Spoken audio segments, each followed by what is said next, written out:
Sot në edicionin qendror të lajmeve do të ndiqni. Një vettingu nuk është e vetmi hallke e reformës në drejtësi që ka hasur në vështirësi zbatimi. Përzgjedhja e anëtarëve për organet më të larta të qeverisjes së drejtësisë është bllokuar. Por ndryshe nga vettingu, shkak nuk është mungesa e opozitës, por mungesa e kandidaturave. Top Channel mësoi kërkesën e kuvendit për të rihapur sërish procesin e kandidimeve për pedagogët dhe shoqërinë civile. Ekonomia shqiptare ende prodhon borxh nëpër masa të mëdha pa mundur ta rikuperojë. Disa ekspertë fajsojnë sipërmarrësit që nuk dinë të menaxhojnë kompanitë e tyre, ndërsa të tjerë lidhin borxhin e keq me sjelljen e agjencive qeveritare, kur vendosin gjobat apo taksat. Ekspertët japin këshilla, por tregojnë edhe për gabimet që nuk duhen bërë. Neve duhet kemi parasysh që jo çdo gjë zgjidhet çdo 4 ose 5 vjet me amnisti fiskale.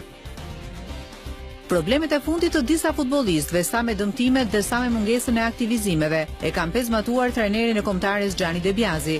Ai thot për Top Channel se duhet një mrekulli për të mos humbur në ndeshjen ndaj Italisë në 24 mars në Palermo dhe se do të përpiqen të ngushtojnë sa më shumë diferencën mes dy skuadrave.